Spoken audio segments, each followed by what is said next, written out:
Like, I think rational people would put two and two together and say, to pull off a cover up to this degree is very, very difficult. You have a sheriff deputy next door to the father of the killer. He turned himself into his father. The deputy made a phone call to the sheriff to negotiate the way he would be turned in. So you would have to have the deputy involved, the deputy chief involved, his dad involved. You have to have the trans person involved that he lives with. Somebody has to, I guess, to have the gun. Somebody had to get him a gun. That's involved.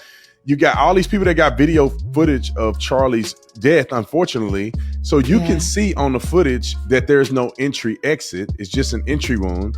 It's like all of those things you would have to manipulate, and that will take months. And then you would have to argue that Donald Trump, whom he loves Charli, and Charli actually helped him get elected, or Charli volunteered with his campaign in 2016 before Charli was even known.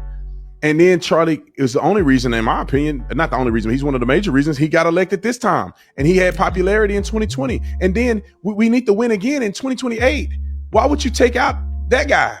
And then Kesh Patel has always been on our side. Dan Bongino has been on our side. Pam Bondi is all of our people in place.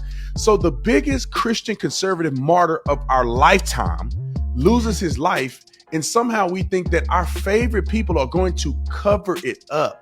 And this is the thing that bothers me about it, is that if the FBI wanted to cover it up, they just can not put out the letter. You know, they wouldn't decide without any necessity to do so, put out a confession letter to a lover, because they don't need that. They had already arrested him. They can say he said whatever and never show us evidence until the court date. He confessed to it. You don't need more than his own confession, which is, I couldn't agree with you more. Now, could more come to light? Sure. But based on everything you're saying, I'm reluctant to take the bait on it.